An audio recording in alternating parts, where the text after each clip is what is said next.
안녕하십니까. 서울특별시의회 제302회 임시회, 기획경제위원회 의정활동 소식입니다.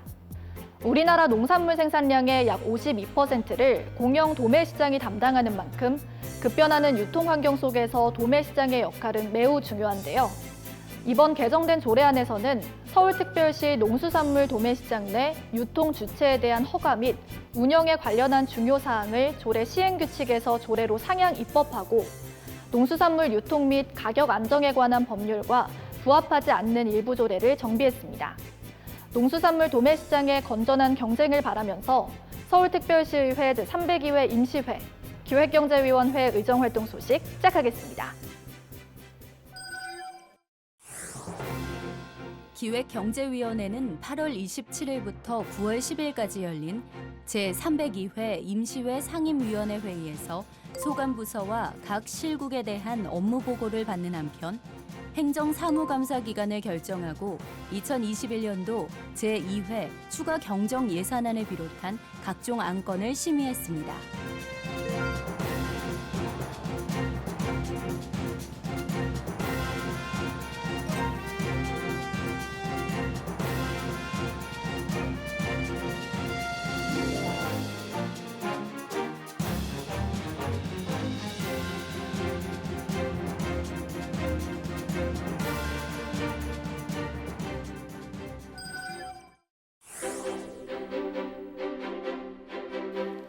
기획경제위원회가 코로나19로 인한 일자리 문제는 전 계층이 고통받는 문제임을 지적하며 조금 더 어려운 청년 중심의 일자리 지원이나 생계에 위협을 받고 있는 1인 가구에 대한 고용 지원이 필요함을 강조했습니다. 이 밖에도 어떤 논의가 이루어졌는지 계속해서 기획경제위원회 의정활동 소식 살펴보겠습니다.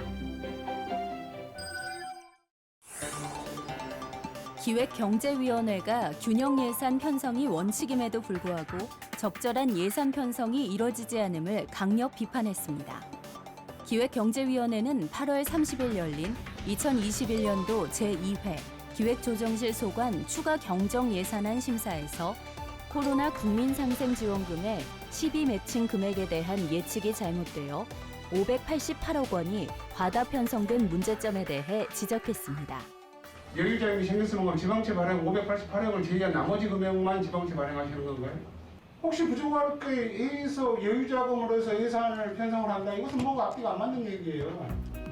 또한 내년 예산 편성 시 코로나19 백신 접종률이 70%가 넘어가더라도 코로나19 발생 전으로 돌아갈 수 없는 만큼 예산 편성에도 신중을 기해줄 것을 주문했습니다. 기본적으로 코로나19 상황의 상생이나 치유나 또 보완하거나 그리고 함께 살 수 있는 무엇인가 해야 되는 사업들이 있을 거예요.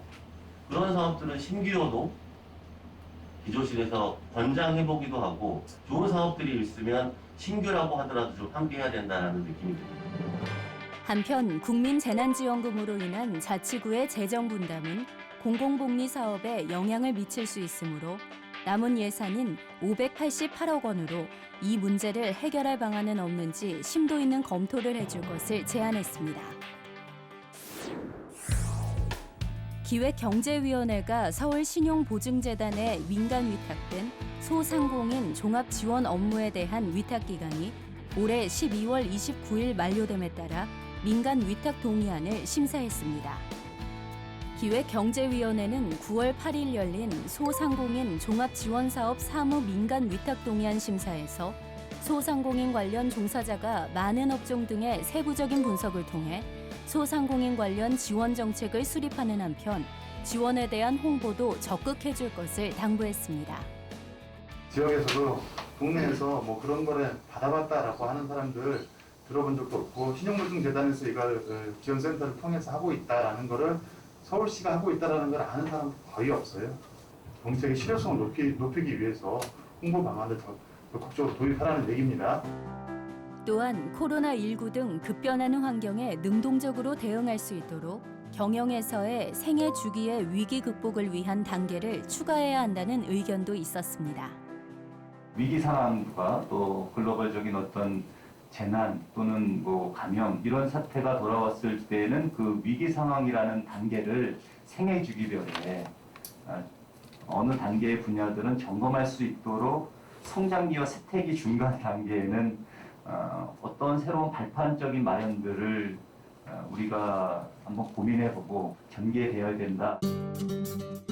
한편 코로나19로 경영 악화를 겪는 소상공인의 문제를 해결하기 위해 신용보증재단뿐만 아니라 자치구별 지원센터 인력 등을 활용하여 거버넌스 협업체계를 구축해 현장의 소통 능력을 강화할 것을 주문했습니다. 최근 통계청에 따르면 1인 가구의 비중이 전체 가구의 31.7%를 차지할 정도로 크게 증가하고 있다고 하는데요. 하지만 그간 정부와 지방자치단체의 정책이 다인 세대에 맞춰져 있어 1인 가구는 각종 지원 정책에서 소외됐었다고 합니다. 이에 1인 가구 지원을 위한 법적 근거가 마련됐습니다. 시민 리포터가 찾아가서 자세한 내용 알아봤습니다. 함께 만나보시죠.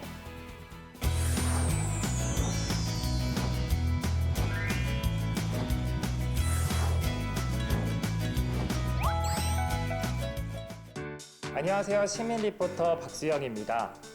2000년대 이후 가구원이 한 명인 1인 가구가 빠른 속도로 증가하고 있습니다.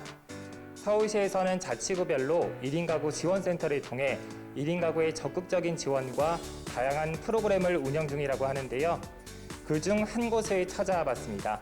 함께 가보시죠.